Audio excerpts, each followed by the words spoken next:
I'm trying to think of some other examples.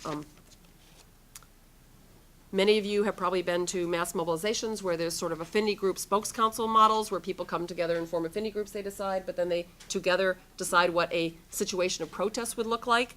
But that has been used to also do a lot of interesting projects of late, like a lot of tent cities lately have been popping up around to deal with homelessness. And people have been practicing how do you have within the tent city democratic forms of decision making where people practice self-governance, but then they relate and federate to other tent cities and or with each other's projects. So I don't need to maybe go on with examples, but for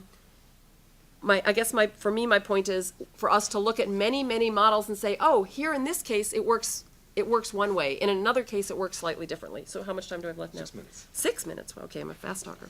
All right.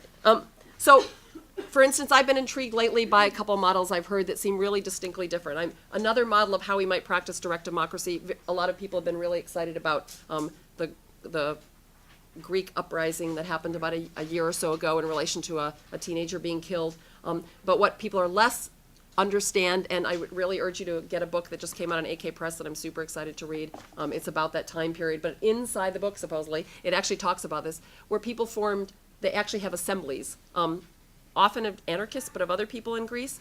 And I just heard some of the folks from there describe how the assemblies work, and it was so different than how I would want a structured assembly, but it's a practice that works for them. So for me, I'm like, okay, this is a practice of people there understanding what a general assembly.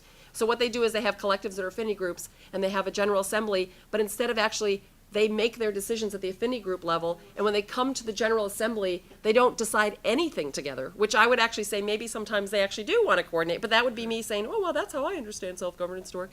But what they said they do is they actually spend 5 hours at these general assemblies, and they each present what each group is doing, why they're doing it, their strategy, and they listen to each other. And they said because they really listen to each other, when they're doing things outside of the assembly, they have enough of an understanding of each other that they can act more democratically in moments outside of the assembly, which kind of boggled my mind because other examples of general assemblies are that you go into the general assembly, and the student movement in California right now is struggling with how do you make decisions about what you're going to do. And so they have these general assemblies where purportedly they make decisions just there and nothing else is supposed to be decided outside them, but a lot of authoritarian leftist groups come in and pretend they don't say who they are, but they're acting very anarchistically and like, great, it's great, we're all doing self-governance. And then what they do is, I sat through a couple of them, it's really interesting how they basically shut down and stifle conversation in a way that you have no idea. It seems very democratic, but it just completely shuts down. So a lot of the people that are the most in favor of direct democracy, a lot of the anarchists, say, well, to hell with the General Assembly, we're actually just going to do our own thing outside them, which I find really disturbing. So but yet the practice of grappling with that has led people to say, well, what is the balance between a General Assembly? What do we need to decide there, and what do we need to decide outside of it?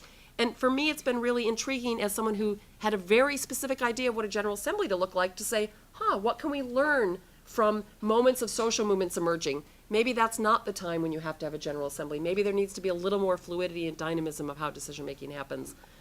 Maybe not, but in a way, part of it is us experimenting and learning how to practice. So I'm going to end on, I think I have about a minute now.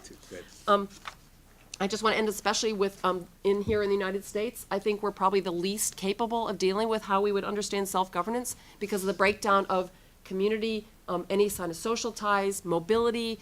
We can go on with a host of things that have destroyed us under capitalism and statecraft. And the United States, I think, is going through a profound, profound transformation that's going to shift what people understand even the American dream is. And I don't think people are even the psychic and anxiety-producingness of the dramatic changes that are happening. I think we're just all kind of starting to feel that. And that's going to make our job even harder to experiment with these models, which is why we need to do them all the more. But it makes it really difficult when you don't have ties between people. People can barely even talk to each other anymore. People don't, interact through mediums instead of, So I want to just end on the note of experimentation with self-governance. For me, that's the beginning of how we would get from here to there, is through the experimentation of it. Okay.